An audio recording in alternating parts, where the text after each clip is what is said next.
Now, welcome. Not sure where we start, really.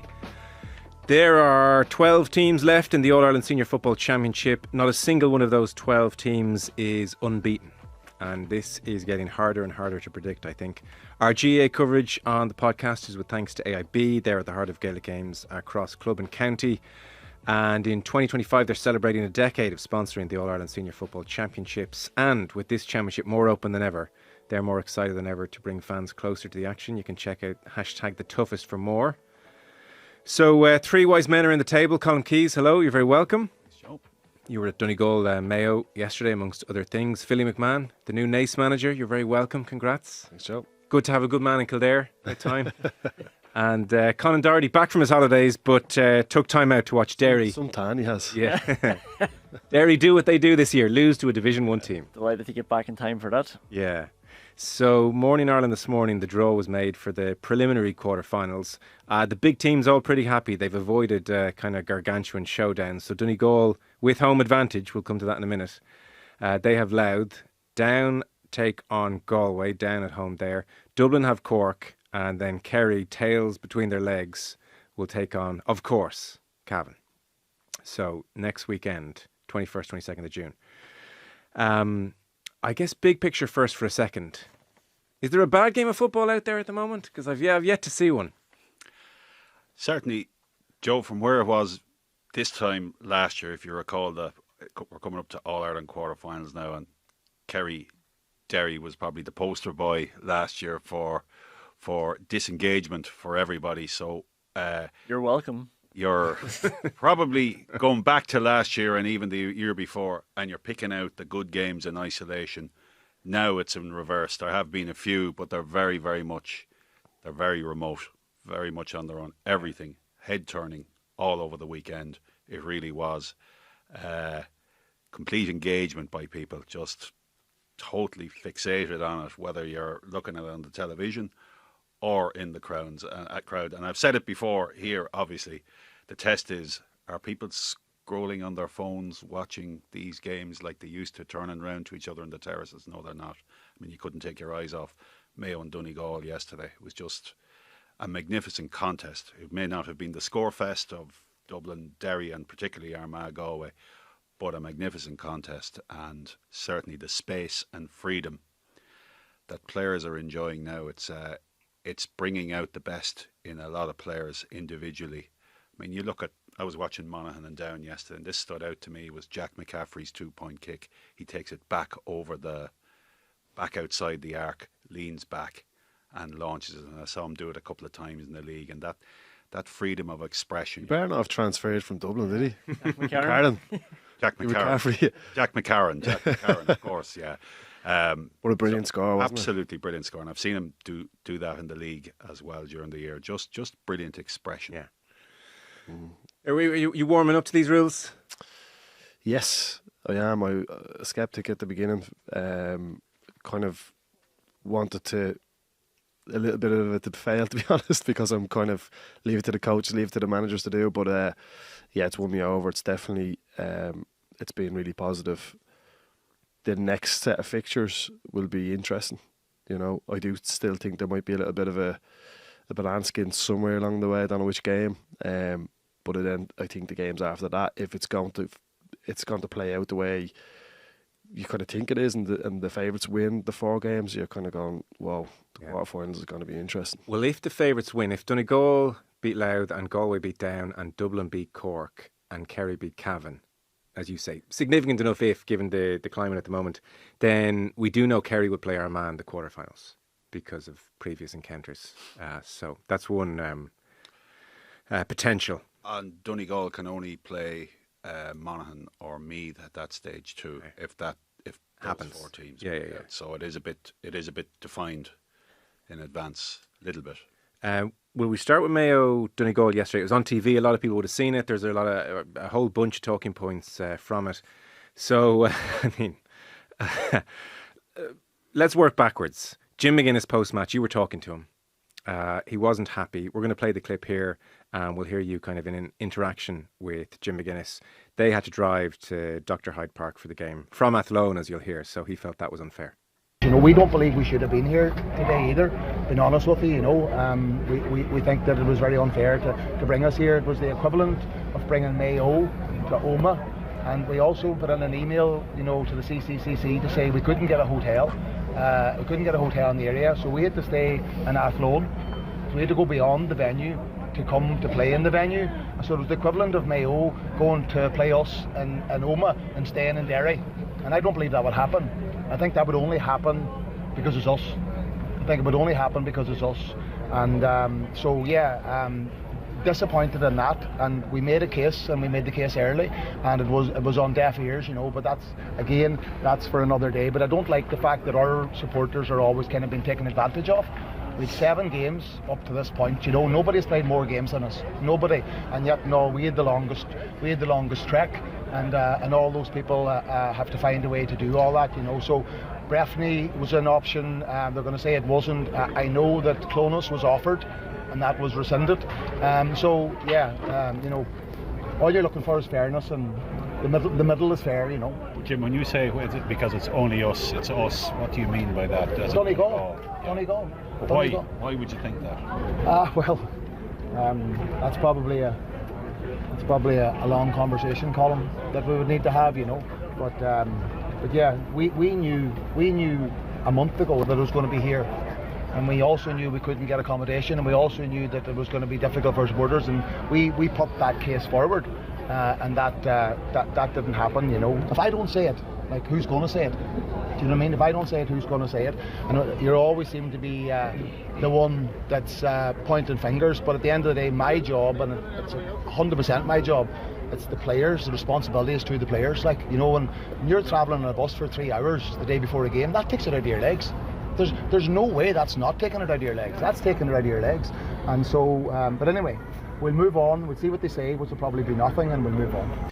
Well, they have said something. Brian Carroll, chairperson of the CCCC, was talking on RTE today, and he said, look, we're doing our best here. The obvious venue was Sligo, wasn't available. Then he said Breffni Park was not available. Cavan were playing at the same time.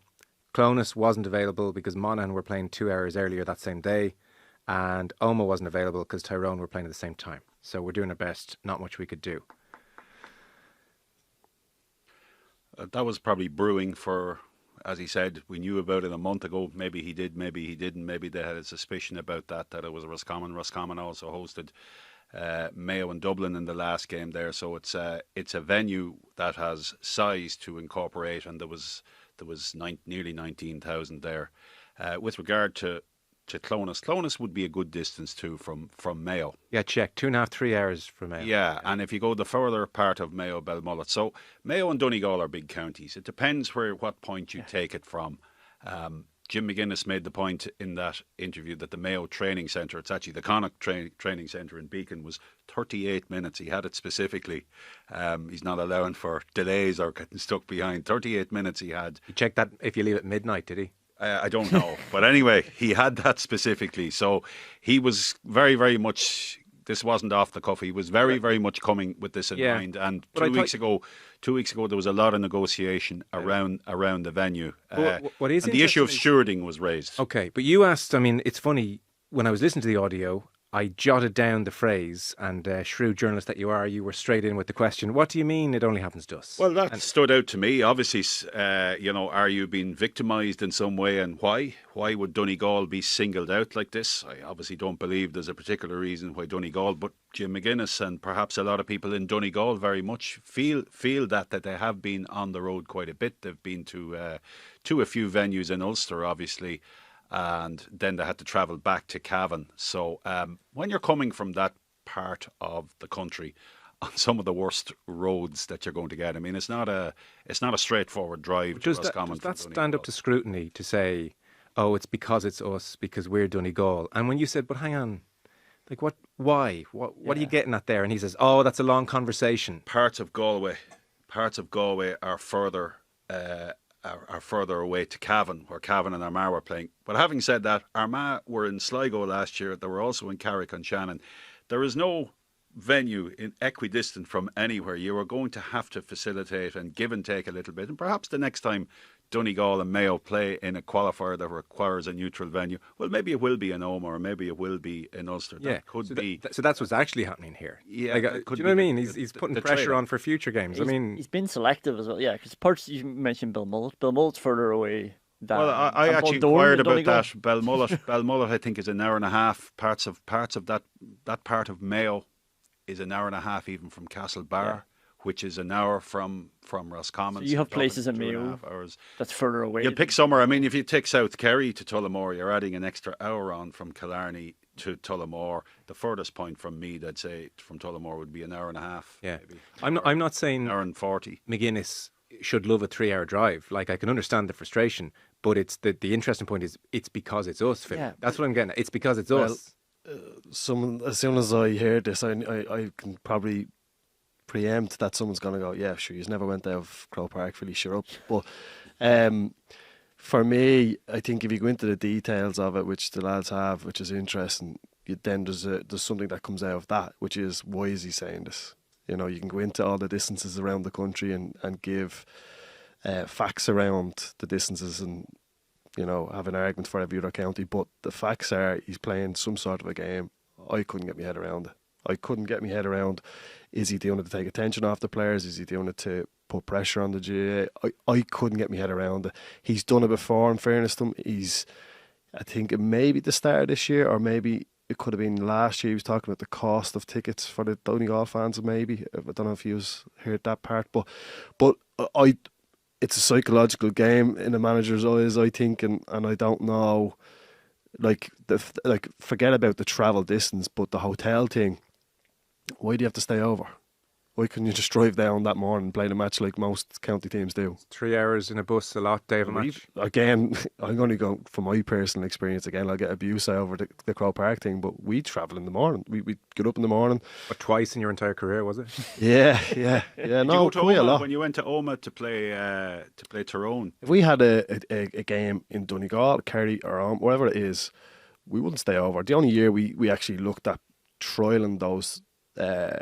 The hotel thing was with Pat Gilroy in 2010, and we done really well that year. And in the league, it was kind of, we were trying to get over certain teams and beat them away as well. And we actually went to the Regency Hotel at the time, and we stayed there, and there was a wedding. That was the last kind of hotel kind of game we stayed in. We were playing a Croker. We stayed in the hotel as a group, and lads were leaving halfway through the night because there was a wedding party on. Yeah. So we always would have got up that morning early enough and travelled where we had to But I can see and played the game. maybe a league match, championship match. I could see lads not wanting to be on a bus for 3.5 hours, Dave. Well, you have to change the mindset to thinking, this is what you have to do. You have to do it. Other county teams are doing it. So if you let it become an issue, it will become an issue. But it would go against sports science, wouldn't it?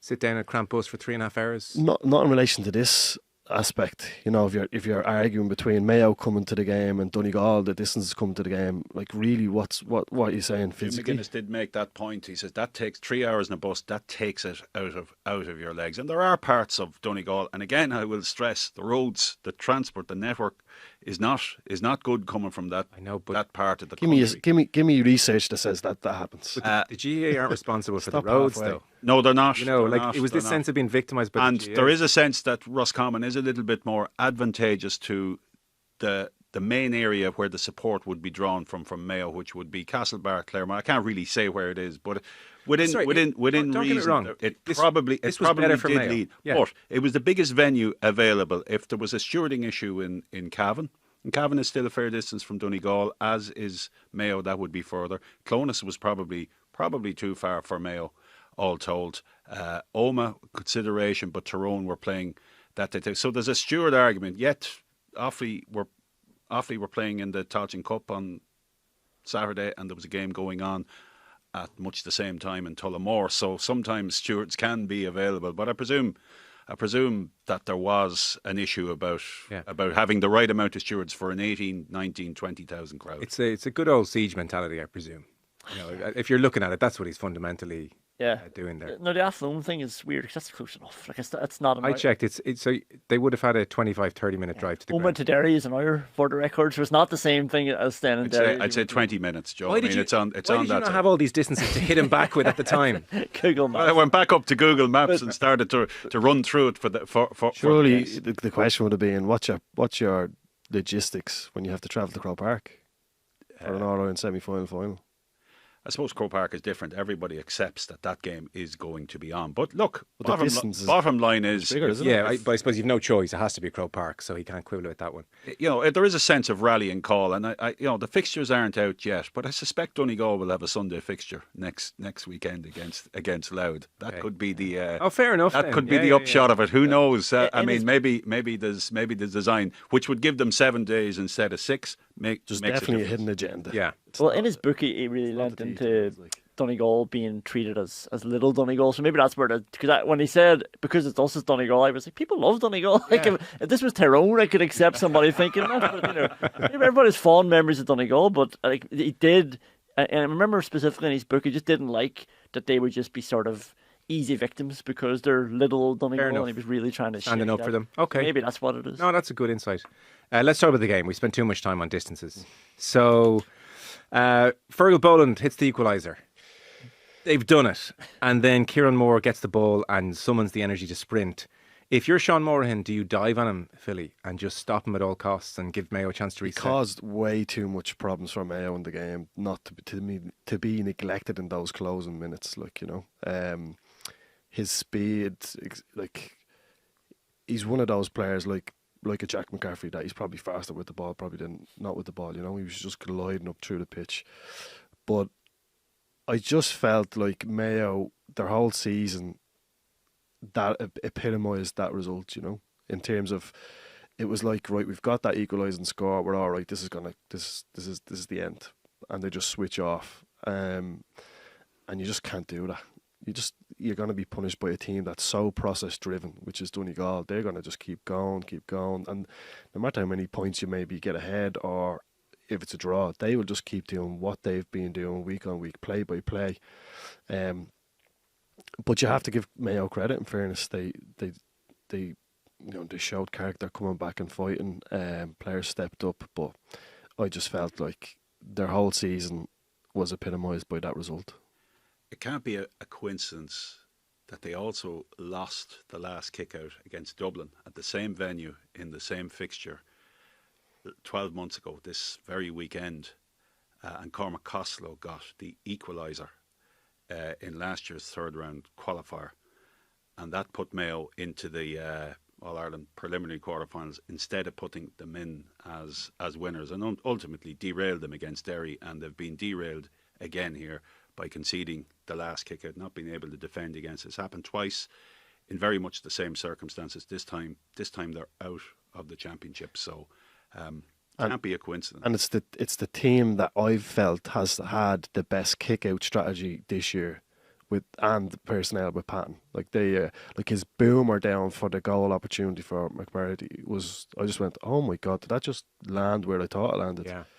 But the biggest thing to stop in Donegal right now, tactically, is getting after his kickouts. If you get after, you generally say, right, we cut the threats out. Okay, that's grand, and you look at Murphy and how he's playing and everything else.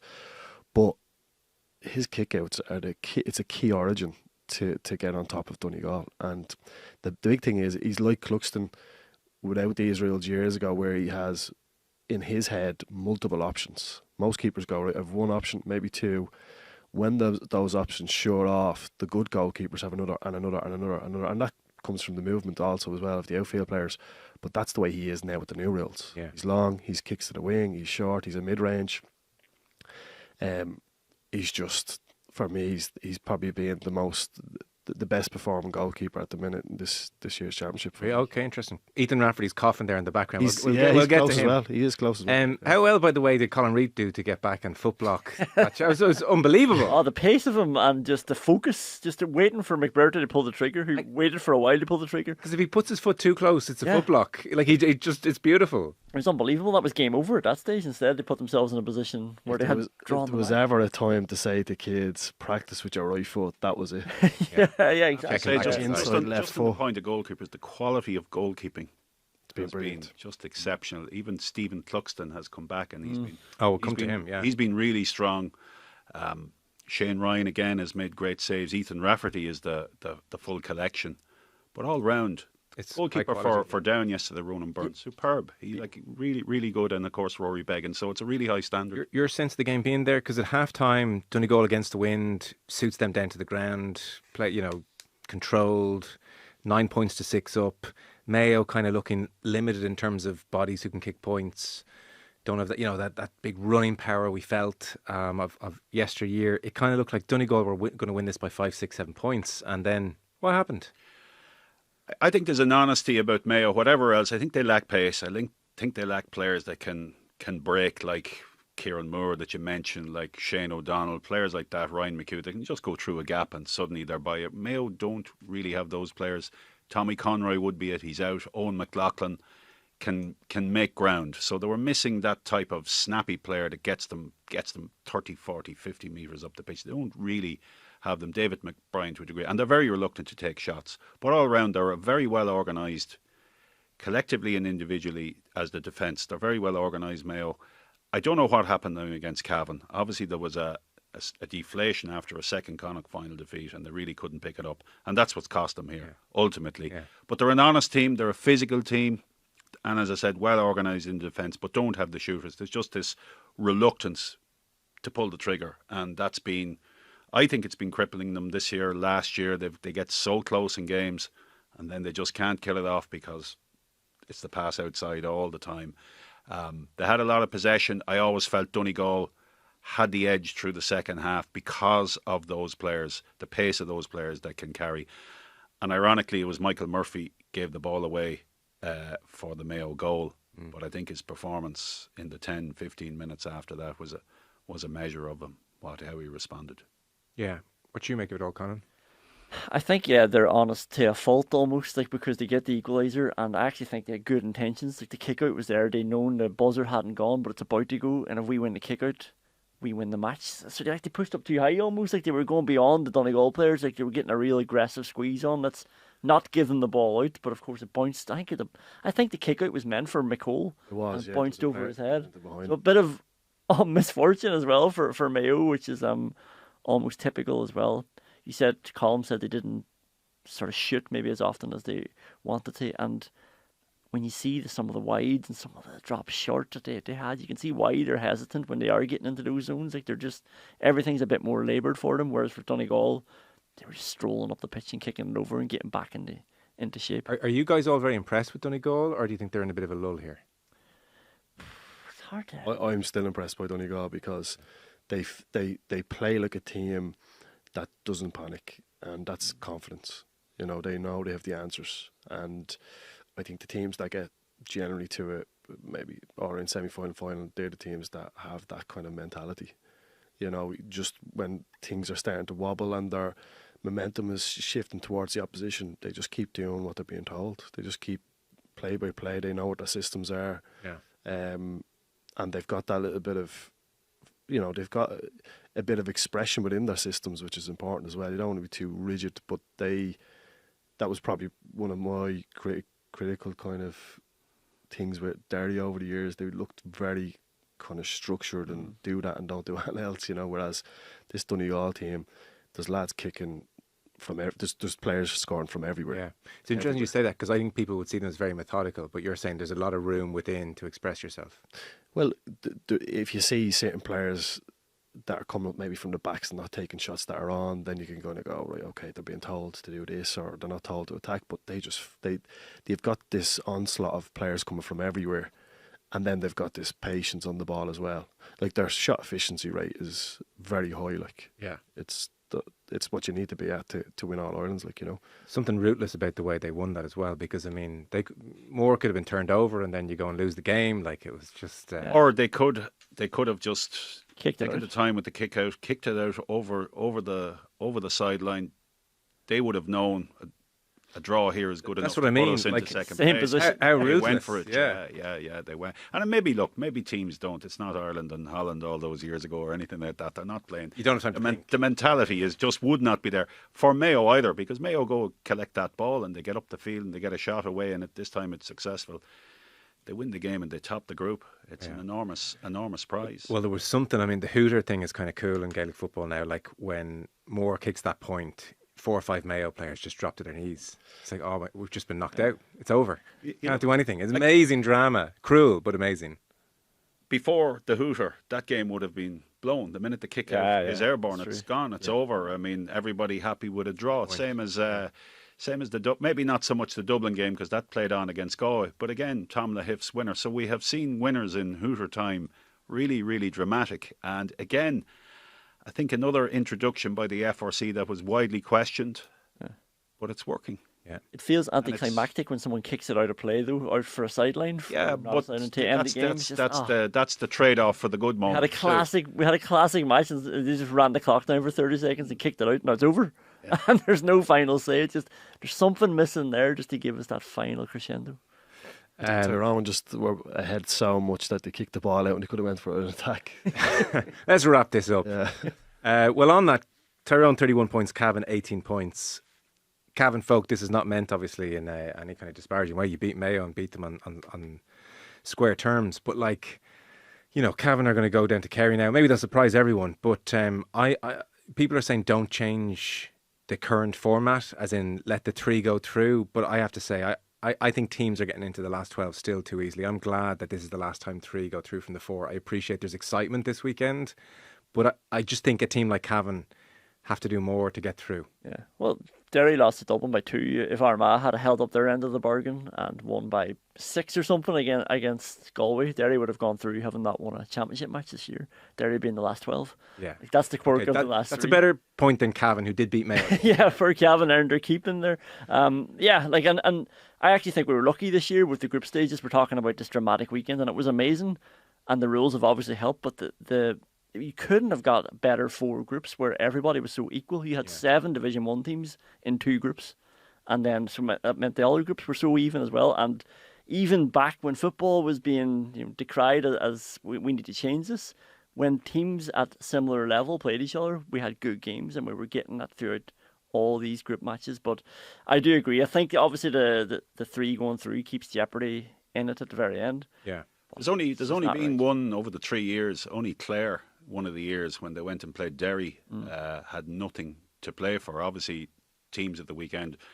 Armagh, you could say, had nothing to play for, only for the future as well. But by and large, Clare were out when they went to play Derry. They couldn't improve their position. So from that point of view, it has worked. But sorry, club championships, I think Dublin do this really well, where if you win, the 2 teams who win their first match, they play each other next, and the 2 teams who lose, they play each other next. So that means come the 3rd game, there's jeopardy then, no matter what, because the most it'll ever be is 4-2-2. Well, I think the idea of the change was not actually the format as much as the weekend it saved, because if you're keeping the parameters of the split season and you're not extending the All-Ireland finals into August, it's impossible to keep the current competition format. So there's one less weekend required next year, and that's going to provide a division between the end of the league and the start of the championship. So that was probably the rationale behind it, as much as giving the games a more competitive edge. We should touch on Kerry. So, unfortunately, it's not possible to watch the full 70 minutes of this, but they were beaten by Meath, which is,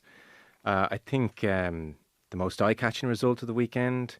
Meath have now beaten Dublin, Cork and Kerry, so it's not, completely unfathomable, but it was a whipping. It was a 9-point win, like 16 points to 122. And you think just a year ago, Meath were beaten by Kerry by 15 points in Navan. So it's an extraordinary turnaround. Kerry go back to Killarney next weekend, and Cavan will go down to try and put it up to them. Meath were without several key players as well, but the Kerry injury list is being much cited. Sean O'Shea, tight hamstring. He'll be back next week, Jack O'Connor said. But Paddy Clifford, Paul Gainey, Jim O'Connor, Brian O'Buglock, 1 or 2 others all missing. Nonetheless, this is worrying now for Kerry. Jack O'Connor said, it's a chastening experience. We were very flat. We were lacking energy. Meath had all the energy, all the aggression. We were passive. It's back to the drawing board. And conditions weren't great. He said that just exacerbated the fact that they were hungrier than us. There was a lot of breaking ball. We came out second best. What are we saying here about Kerry? Well, I'll give you my stat from it, Joe. It's Kerry's biggest defeat since they previously lost in the championship to Meath by 15 points, and that was 24 years ago. So it's quite striking that a big surprise, no matter how you frame the absentees, and certainly worrying from Kerry's point of view, because the depth, as a lot of people have suspected, is probably not in the squad. When you lose a player like Killian Burke to Australia, Killian Burke would have been midfield there last weekend. They're limited in that regard as they fall off the first 15. And I think this result proves that, of course, there will be a reaction. They will get players back. I think they'll beat Cavan, obviously. And for an All-Ireland quarter-final, they'll have more players back, but they're certainly vulnerable, very vulnerable at that point. Yeah, I mean, Tomás O'Shea is obviously on the show quite a bit. He said it was the same in his day. He thinks Kerry's route through to these big knockout games, quarter-final weekend in particular, leaves them so vulnerable. Hates it. They're never road tested. They don't get enough big games. And you think if Cavan go to Killarney, that should be another routine win for Kerry, should be. And say they end up with Armagh. Look at the two routes to that point. Look at the road testing one team has had. And Kerry are like, we've never practiced any scenario where things aren't going well, really, bar against Meath, and it didn't go so well. But they don't know where they are if they're in a quarter-final. That's a reason why Ulster's getting so strong, because the sparring partners are getting better all the time and the routes are getting harder. So for me, I was kind of saying the best time to catch Kerry is after the group stages. But obviously, I was a step ahead before that. Was the time to catch them. But I still don't write Kerry off. Because they're so good and they were kind of going through an easy pathway. Probably people were thinking, it's such a big defeat that's they're gonna struggle. But Kerry will use this game. First of all, it's a knockout, obviously, but they'll use this game to learn from what they were poor at against Meath, particularly defensively. So because Kerry traditionally is an expressive cultural team that is just offensive and skill, and we create this game and stuff like that, you're kind of saying to yourself, right, even if the defence isn't poor, we can get after the defence. But it showed that they have weaknesses in their defence. And for me, no, they're not really going back to the drawing board. Let's be honest. They just need to tighten up defence and concede less, and basically think that they're going to be playing Armagh the following week but they're playing Cavan. They need to change the colour of the jerseys in their head. That they're playing against orange jerseys instead of blue, because at that stage, that's all you really can do. You have to play at your own standards, because you don't know what's coming after. In terms of you'll know the team that's coming after, but you mightn't know what the performance is going to be like. So you have to be that paranoid in your weeks and your build-up and whatever's in front of you to be constantly at the highest standard possible. But maybe a bit of complacency set in, because they have had it easy. Well, I think that ties in with what O'Connor's talking about as well, where he said it's just about hunger, winning the breaking ball. It's really interesting. Previous to these rules coming in, we were not talking about the game this way for the last 25 years. And Tomás and I were talking about it last week, that it's sort of unsatisfactory analysis that we're previewing a lot of games and saying, well, let's see who wins the breaking ball in midfield and who sort of wants it more. And it sounds like the most cliched drivel that, is just of a bygone era. But the more I'm watching these games, Meath against Dublin, ravenous for the breaking ball that day, won it. And O'Connor here is citing Meath winning all the breaking ball. I just wonder, are teams taking how do we actually win breaking ball? Serious enough as a context, because it's almost unavoidable with the modern rules. And I was saying to Tomás last week, you would drive Paul Galvin to your training session and you'd be like, right, how did you do it? And Tomás was telling me how Galvin would time his run from 20 metres away. Where's the ball going? I'm 20 metres away and I'm starting to run as the ball's, and I'm hitting it at full speed, but not too close that I can't change direction.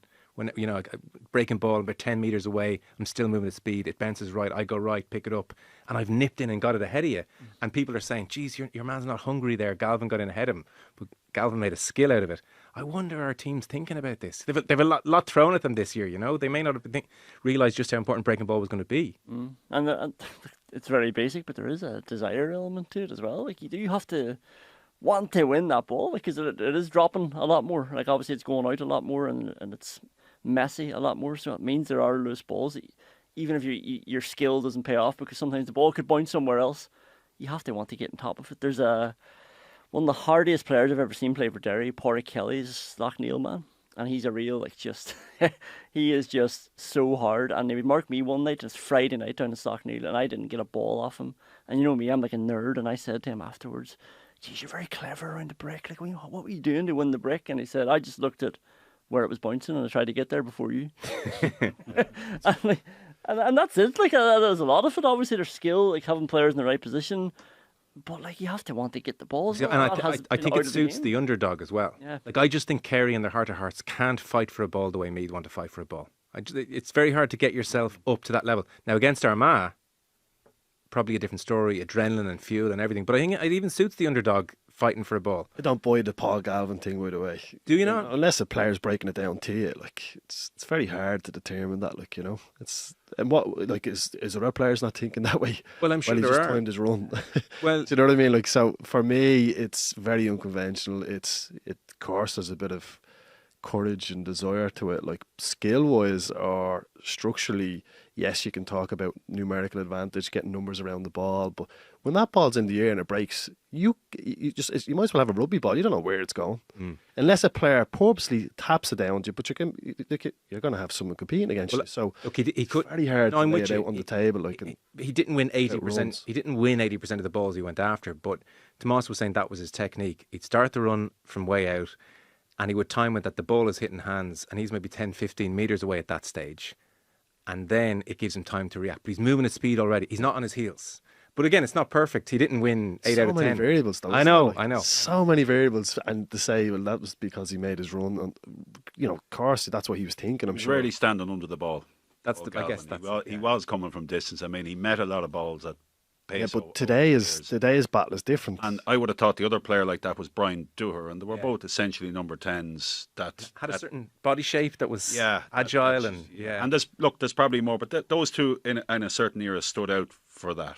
Yeah, but that's the breaking ball today is different. It's not that. It's you actually probably will see more players standing under the ball getting it, and there's a ruckus, and then you're feeding the ball out. Like it's not really running into them big long runs in or tap around. Like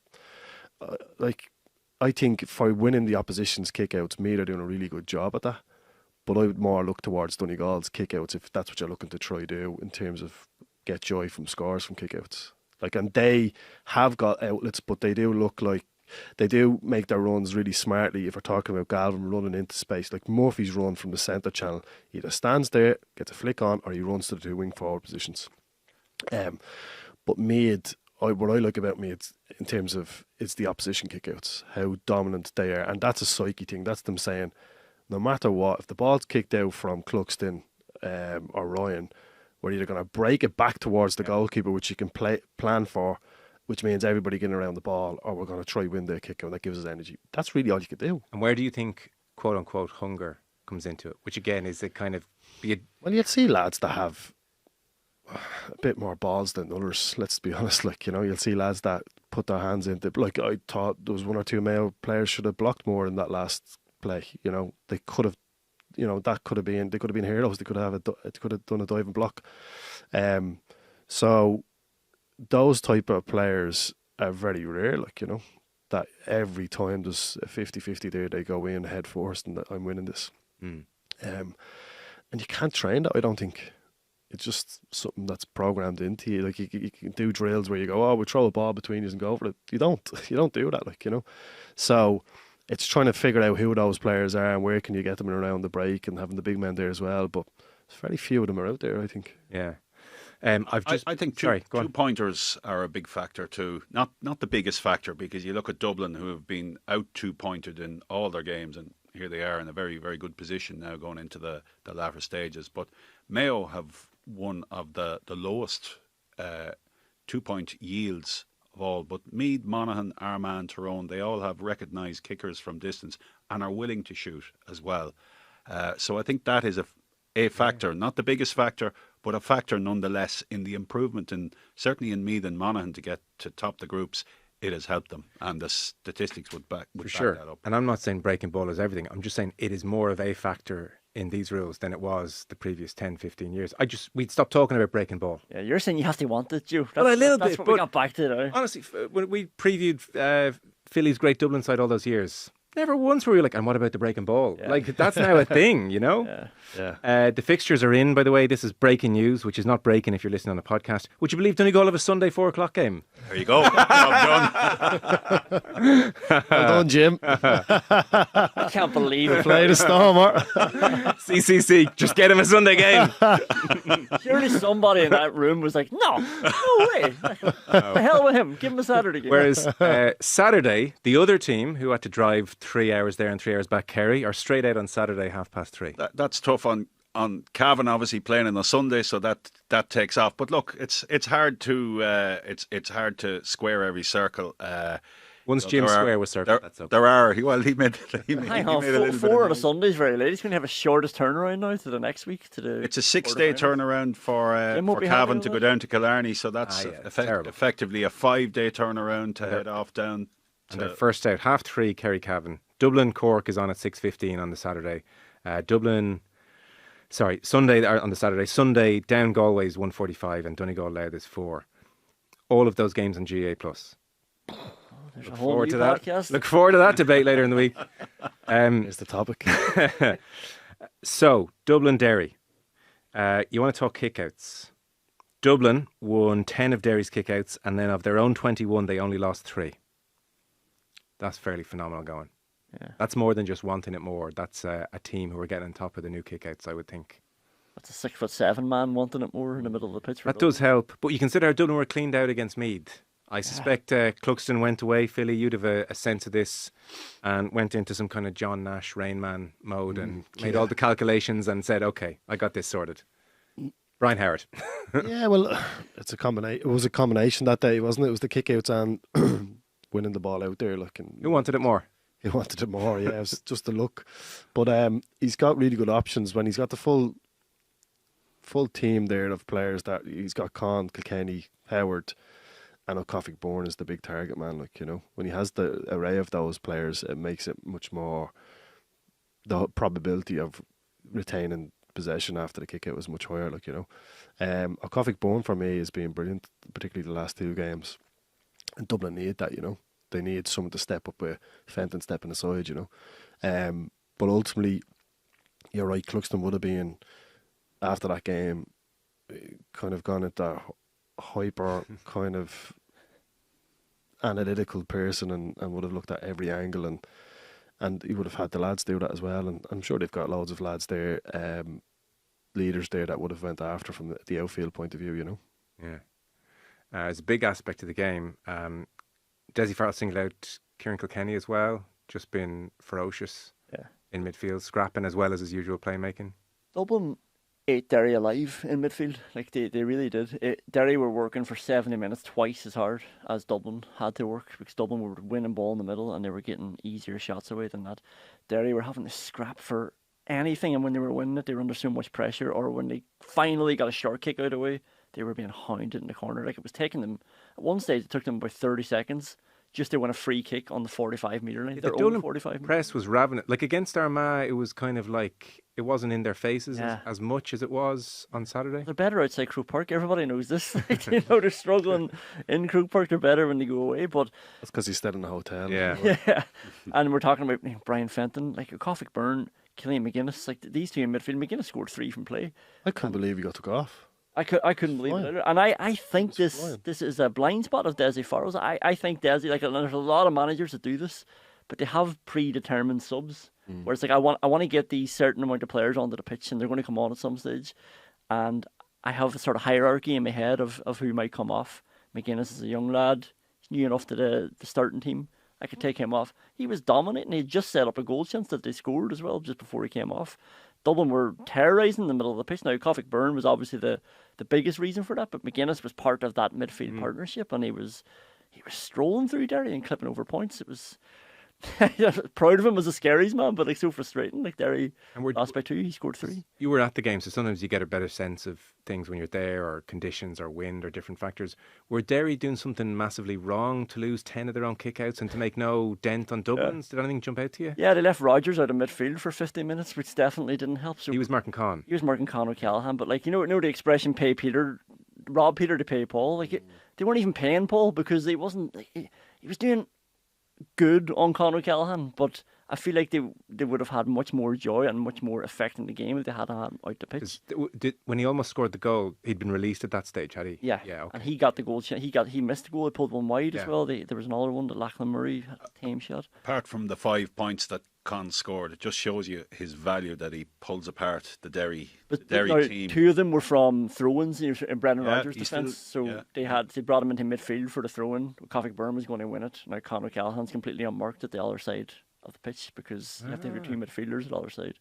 And both times, both throw-ins, Conor Callahan's just sauntering forward. But he's a player that you're going to have to give an allowance and a handicap on whoever's marking him. Like, he's going to score. Yeah. Generally, he's like Clifford. He's going to score. Yeah. You'll accept if he scored a couple of 3 or 4. That's Yeah. grand. But to take Rodgers away from how dominant he was against Galway in midfield, around the midfield area, with Glass, I just think, like, you have O'Callaghan coming back from an injury also, so that's your chance to put somebody else there on him. Now maybe they didn't feel confident with any of the I suppose defenders. it highlights Conor McCluskey's absence Yes, from it it does. as well. Yeah. I mean, he probably would have been the pick. Was he back in the squad? Yeah, he came on the last 15 minutes. Yeah. But, Yeah, so I mean that's a loss. But the fact that they had to pull their team apart from what it was, and one of the big pillars of it is obviously Brendan Rodgers playing further out the field. Yeah. You know, to mind Conor Callahan just shows the value of Conor Callahan, and it was something Desi Farrell. You rarely hear him singling out a player, and obviously he's done it with. They missed Kieran leadership as Kilkenny. well from McCaig, like, this year, I feel. yeah. I think they've missed that in the defence. Yeah, and like Cluxton, we're talking about keepers. Like, he was the big difference around that middle as well because Dublin Kerry didn't are- get one of yeah. those kick passes away. You know, like they hired winning him on the sideline, just a ping, a razor sharp ping out to his chest. Like Ben McGuinness was in that, so Oran Lynch is Derry's #1 keeper, but he's been missing for the championship, and McGuinness is a more inexperienced keeper, so it was just going down on top of a Cofic Byrne. Yeah. Whereas Cluxton was able to just sit back and look. There's Kilkenny, there's Hyde, there's a Cofic Byrne if I need it. You were saying, Philly, just before we started, because what we were mentioning, the kickouts and the Howard Cluxton relationship, a fairly organic thing. It wasn't like Stephen Kick It to Brian was ever said. It just developed and made sense, and they did. Yeah, originally Howard would have been, obviously, he started his career as a wing forward, so. And then when the likes of Keane O'Sullivan stepped away and Johnny, to an extent, he was another option as a sweeper, I suppose. And while he was coming out from being back there, he was then an option for out to the wing. So it wasn't, I can honestly say, it wasn't the thing where you'd go, right, we're going to target Howie from the get-go, but obviously it is now. Yeah. You know, we just discovered that he is unreal in the air. Like, What that's ma- why he became a midfielder. What makes him so good in the air? I'm not sure. He's a fella that I'm like, his skill level. He's quite blocky, like, you know what I mean. And for he's a lovely sidestep, lovely on the ball, and he has what a lot of Dublin players don't really have at the minute. He lifts his head up and he wants to kick all the time, and he's got this confidence to kick with the outside of the foot. But he's also, I don't know if it's positioning. I don't know if it's, of course he's got good hands, but he just finds himself, like, if I ran between a midfielder and another player, I'd probably miss the landing spot where I need to jump to get the ball. He's just in that pocket that lands on him, and he obviously jumps and catches the ball. But I just think he's such an important player for Dublin. Like, he's a playmaker. He sprays the ball, which is what Dublin need to kind of do more, because if they don't, the threats they have inside get starved, and we do know that maybe the top 3 or maybe the top 6 in Dublin is where the power is, like, you know. Yeah. So, defeat to Meath, great win in Salt Hill, lost to Armagh, all those wides, much sharper in front of goal on Saturday against Derry, and now they have Cork in Croke Park. And they have players in defence who are getting more game time, obviously Lee Gannon, but also Cian Murphy and Owen Merchant. And Owen Merchant, obviously he's got limited time now to catch up to where he was, but he's one of the best man markers in the game, as he showed against David Clifford in a league match a couple of years back. He really has that, but he can also drive them out of defence. Time is limited for him to really get up to that, but to have all those players back to maybe contribute something and have Conor Callaghan back. I mean, Conor Callaghan's absence from the Armagh game was so clear, just in terms of direction and straightening them. He straightens Dublin, and he forces, as we said about Rodgers, he forces opposition defences to really focus on him as well. They're in a good position, very good position. Obviously, they eradicated the 3-4 up breaches and the mark business that cost them 5 points. So there was a lot of mitigating factors against Armagh, plus the fact that Armagh probably right now the standout team in the game. But Dublin have realigned, very, very much realigned. It's the perfect draw for them in the right venue. They got a home venue, so everything is really it's really straightening for them. Yeah, set up. I think they're going to be very, very, very strong contenders along with Tyrone. Okay. I wouldn't write off Cork. I think every time I've played Cork with Dublin over the years, they've really rattled us. Like, I'm talking. We've had loads of friendlies with them, Right. and they've played with a kind of an air of like, we don't care if you're Dublin. I remember playing them down at Nolan Park in Kilkenny, and going, these lads are good. Do you know what, these lads could do well this year. Now maybe I don't know why they don't show up in other games, Munster, but I think when you see Cork, they always kind of put up to the big teams like Kerry. I know they fade away at certain stages, but I think I would be doing my due diligence as much as I would for any other team against Cork, on the basis that I think they could cause you problems. There's a quarter-final a couple of years ago now where they really ran at Dublin. I don't know, were you still playing then? You probably were. And right into early second half, it was really alive. At a time where not many teams were doing that. Was that 2020? Yeah, it could have been. It was a nice sunny the year day. they won. It was 5 goals went in one quarter final, and then I think 3 years ago they beat them. Conor Callaghan actually wasn't playing then either, but Dublin probably beat them. I thought they beat them easily now without. Could be misremembering, but they just don't play like you. Like Dublin have beaten other teams comfortably, and they come up against them other teams, and those teams you'd feel would have a kind of a psychological scar of like, we're playing Dublin here, so there's a time where you go, right, okay, put them under so much pressure that they go back into themselves a little bit. I don't really see that in Cork when we've played them. Okay. I have to say, Cork have one of the best midfielders around, Colm O'Callaghan. Every time I watch him play, really, really impressive. He's a ferocious competitor. I would doubt that they have what it's going to take to beat Dublin up front. We mentioned poor matches. One of the poorest matches I've seen was actually Cork involved in Meath. It was a wet enough day in Navan. The first round, it was really poor. One of the few poor games there has been, and Cork were not good that day. They were obviously in the first half against Kerry better, and they were a little bit better again against Roscommon, and that's driven largely by O'Callaghan, he really is their driving force. But I don't see them having firepower inside. Brian Hurley has come back. He missed the Meath game, but I just don't see Cork having that necessary firepower that Dublin can provide. I sort of think all sports really trend towards like being more aggressive. Will we get a pretender here in one of these 12 who's an underdog like Cork who will say, lads, today's a day for 2 pointers, 2 pointers, 2 pointers, 2 pointers. We're going for broke. Like, if you're going to spring a shock, that seems like one of the better ways to do it. And I haven't seen a team yet who've, in a very naked way, just gone after 2 pointers. I think we'll get there eventually in the next 4 or 5 years. Like, what I mean by it tends towards aggression. NBA 3-pointer comes in. Steph Curry is the natural conclusion. Golf, there used to be a take your iron, find the fairway. Now it's bomb it down, gouge it out. Snooker, break building, 147s. I sort of think in 10 years' time there will be like just 2-pointer specialists. There'll be 6 forwards and they're all 2-pointer specialists kind of thing. Well, I was down in Newbridge. I was watching the Kildare and Offaly game, so I missed the Dublin game. And I was afraid actually saying this because I've actually forgotten the guy's name. But there's a guy, the midfielder off Offaly, and he kicked two scores in the exact same position, and two pointers. Sorry, Yeah. And every time Offaly were attacking, he was going over to that section. Okay. I was looking at him going, right, this is good. Like, because you can have other players. Well, I don't see any other player. You see the 3 pointers from Steph Curry. He's going into position and then he shoots from the angles, whatever. But in Gaelic football, it's finding your sweet spot. You can't. I don't see a 2-point specialist all around the arc. I just see them in the position where they're going to get their 80%. Well, I mentioned him at the start. Yeah, Jack McCarron. He's a 2-point specialist. To my mind, I think Rian O'Neill. Those players that can sit back. Rian O'Neill did it against Armagh and against Dublin. And he launched. Or he did it against Dublin. You could see him sitting back as the move developed ahead of him. He sat back almost like an out half waiting for the drop kick. And Jack McCarron is like that too. So I think there's players there that were always great long range kickers, but now they're reading the play ahead of them. Yeah.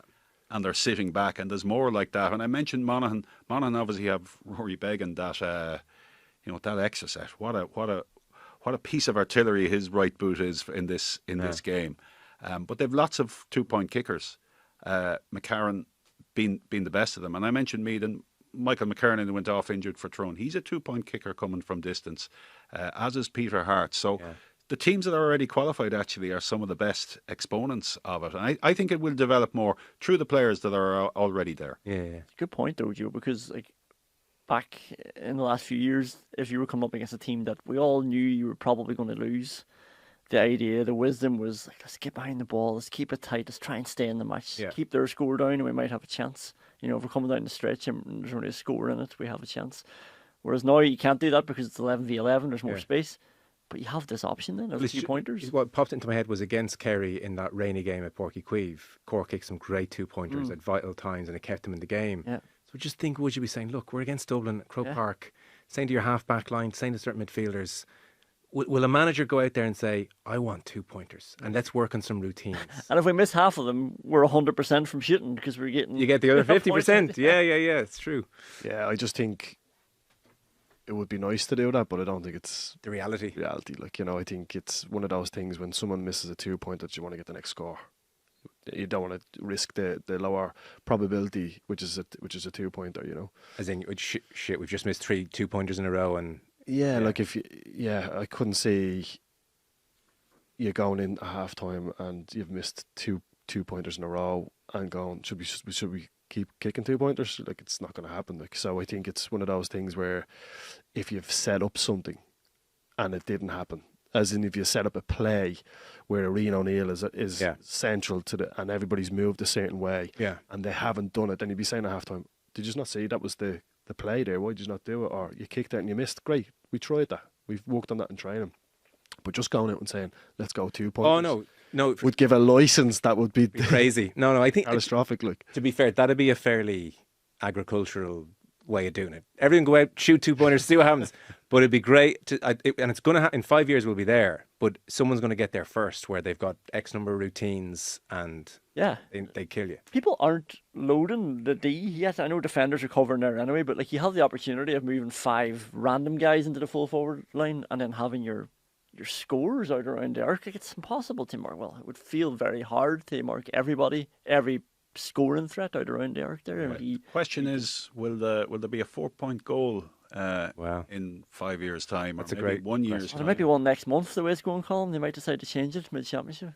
I don't. If teams, does anyone think it's of value? Because I think there's... I think it organically, Colm, it'll get to a stage where you will have specialists that will kick the ball for 2-pointers, and that will draw out the defence. Like, already you're seeing little kind of teams being coached in a way that they want to have men deep and pop that ball into that area in front of the full back line and just in behind the wall of the defence that's on the arc, which means they're trying to get that ball in, but obviously get runners off to get scores.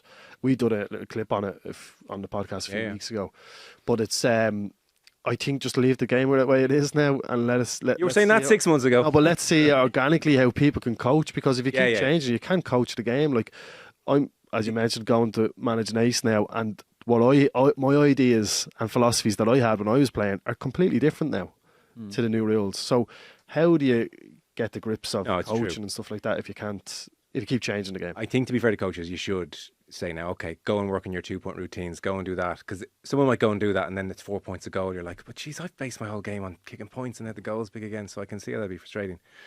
Just to wrap up, Armagh, Galway, the other game in that group. Galway from 14 points down against Armagh, came back to win. Paul Conroy on the bench. They changed a goalkeeper. Ethan Rafferty was amazing. 2-pointers, outfield contributions, and just, if we're here in a month's time on Galway or All-Ireland champions, we may pinpoint this as that was when Shane Walsh started to click and it started to happen. He had 9 points, 2-footed, body looked good, for the penalty he won. There was hard running. He missed a few and then he came back again to do what Shane Walsh does, so he had a short memory as well, which is important. So, Galway just all year, it's like you've been waiting for them to kind of click, and now we're like, it's now or never. So I guess signs of life-ish. 14 points down. There's a lot of chopping and changing before games and even during games. I'm not sure is there a manager to make a decision, a snap decision to take a player off or put a player in. Quite like Pádraig Joyce, he will make an instant decision. He has a lot of choices, but sometimes too much choice can lead to you maybe not getting your best team. It's hard to know what Galway's best team with form. You expect Conroy, but Conroy in the previous 2 games against Dublin and Derry just wasn't having it. That was a dropping, not a resting. He was left. I think what Pádraig Joyce was, they said that they had a conversation. He came on and he made an impact. Matthew Tierney had been going well earlier in the year, taken off and then put back in again. I was probably surprised Shane Walsh didn't step up to the second penalty in some regards. I don't remember him missing. Obviously Tierney and Finnerty, I think, scored penalties against Armagh, against Ethan Rafferty 3 years ago. So had they got either of those penalties, I think their passage would have been easier. But it did really revolve around Walsh and Finnerty. Yeah. Rob Finnerty has been very good for them this year. Dylan McHugh was one of their top players last year. He hasn't really fired. John Maher got into it in the second half. It was a real rallying performance. He's a real leader, isn't he? Yeah, he got his goal and he made a brilliant block at one stage in that game, and they really did dig in from 10 points, I think it was, down. Armagh were at their ease, and obviously Ethan Rafferty really, really was running the show. And I think those 2 wing backs who didn't even make the starting team last year, Jarlath O'Byrne and Ross McQuillan especially, have been terrific for them this year. And they didn't play Oisin Connaughty, and they didn't play Rory Grugan either. So they tinkered around with their team. But I think Galway have to go and find what their best form team is. It sort of feels like all year they've been trying to get going, and if it was April, you'd be saying to Galway, okay, it's starting to come together. I just worry they might run out of time here and trying to get themselves going. Yeah. And I'd say the frustrating thing for Joyce is that they have all those players, and they have all the options that Colm's talking about. But I remember the year they got beaten by Kerry in the final. Finnerty, Comer and Walsh all had great seasons, but they never seemed to click together in a game. It was always one of them starred in a match and then the other one, it would take turns, and overall then they all had a very good season. But if they could just do it together, so afterwards Pádraig Joyce was asked about Shane Walsh and he said it was a long time coming. That's the sort of straight talking you expect from him. But it has been. Yeah. And he's thinking Finnerty's at the pitch, you get to the pitch now as well. He's been trying to nurse Walsh into the season, because he knows realistic. And even though the question he hates most in the world, Philly, is Walsh and Comer, and he's like, look, 13 other players, etc. But deep down he knows. Yeah, they haven't clicked. You just want them to get on the pitch together and light it up, to have that option of this ballerina of a footballer that just balances left, right, and he's such one of those players that you pay to go in and see in Walsh. And then Comer, this beast, the opposite, Beauty and the Beast we call him. This beast that you get the ball into and he could cause havoc, so I do have concerns of Galway, I kind of, if this doesn't happen 2 years in a row in the final, but if it doesn't happen for them this year, which I don't know, I'm probably on the fence of saying I don't think it will. Yeah. What happens next? I think Joyce is gone. I think Joyce walks away, doesn't he? I don't think he gets pushed now. He's earned the right to walk, but he earns the right to walk. Yeah, but I don't know. He will have to ask the question to himself: have I brought them as far as I can? You mentioned Shane Walsh having no memory. Did you say short memory? I think that's very very true, because he was lining up a 2-point free. I think he was going to kick it off his left. At one stage, and he went for this bizarre crossfield pass that went straight into the hands of an Armagh player, and they scored a point. So you could say, did he convert it? It was a 3-point turnaround. But it doesn't bother him, because he goes out and he lands the equaliser, and I think another point from play in between. He's in that stratosphere with Dermot Connolly. I remember Dermot Connolly doing the same thing a couple of years ago, sideline. Game was over. I think it was against Mayo as well, was it? Maybe kicked the ball across the pitch and they went up and scored. Like, so these lads, they think on a different level. Like they don't have any.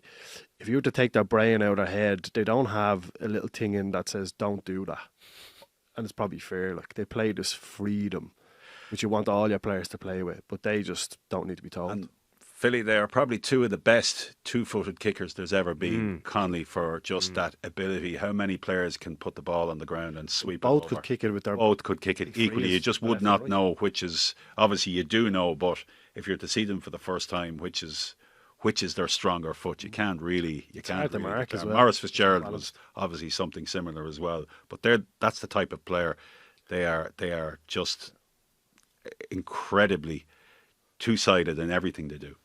And I think sometimes the game becomes too easy for them, and that's when they lose motivation and they lose consistency. I think that can be a key factor. Like Ronnie O'Sullivan's of the GAA. They're getting bored out there and they're trying. It's too easy for them, like, you know. But you do, when you look at Walsh and you say, well, right, okay, you've got different players in the pitch. You've got players that are motivated but have low level of skill. They're the ones that will fight, and, you know, they'll give you exactly what you want in regards to leadership and everything else. Then you've got fellas that are really skillful but lack motivation. And your job as a coach, as manager, is to try to give that to them. And you're looking at Walsh and you're going, well, how can I motivate this guy to get going? Where's the deeper purpose in this guy? Do you know that's the key. I feel with him, his body's deserted him a bit. Like, he was seriously pumped when he landed the equaliser. You know, he's obviously, it was controversial, transferred club to try and further his inter-county career in many ways, and I'm sure it was nice to win All-Irelands as well at club level. Like, would you say he's unmotivated? Is that a bit harsh? He's not here to defend himself. I don't know if we can definitely all agree he's unmotivated.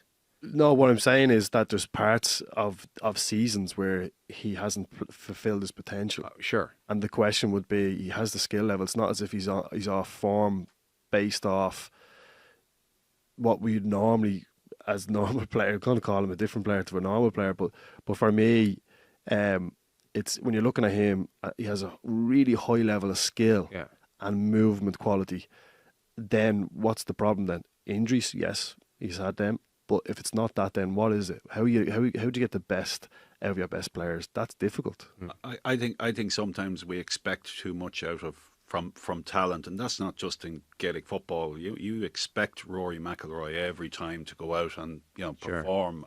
Sure. It's not going to happen. It's probably the same with Shane Walsh. It was always the same with Dermot Connolly. On a particular day, he could just be magnificent. I remember he scored the 7 points against Tyrone in 2011, the All-Ireland quarterfinal. You think he's going to really light up the rest of the season, and I think he was sent off in the following game. So Shane Walsh can be the same. It can be hot and cold, and all that was great. We just expect a certain standard all the time, and it's probably not possible. Well, they're trying to do harder things. So, like a hard worker who's trying to be a good worker bee, it's just easier to execute those things. Shane Walsh trying to win a game, he's often been double marked. He'll have to solo down the left-hand side and kick one off the sideline off his left foot, and he makes a mess of it, and we're saying, but like, he has to try things as well, that I give those players huge amount of forgiveness.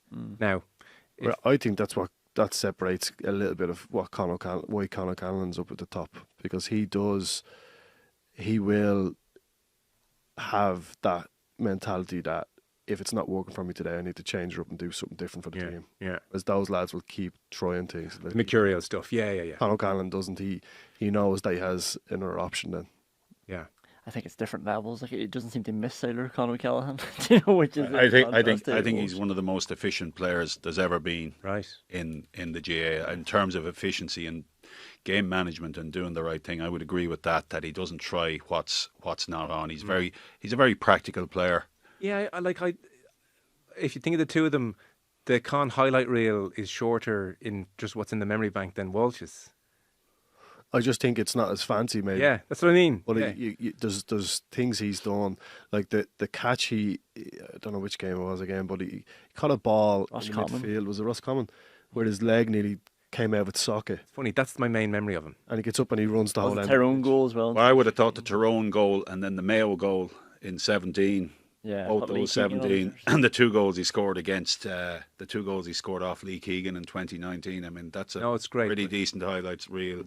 But he's also the most, as I said, to repeat it, the most practical, efficient player. Sure. But you're touching on a cultural thing in GAA there as well, where we. Oh, yeah, absolutely. 100%, I yeah. think it's the Irishness in us. I think it's that kind of like we're suspicious of a Shane Oh, Walsh. and you hear it on sidelines and in stands where it's like, oh, why did he kick that away? And it's like, well, because the last 2 kicks set up a goal. Like that's, we were happy when he did that, but as soon as something goes wrong, it's like, what is he doing, giving the ball away? Fancy Because Dan. we're not at his level. Yeah, and if everybody did what I could do, the ball wouldn't go anywhere. Like we'd just be recycling Yeah. constantly. Good hand pass, Conan. Exactly.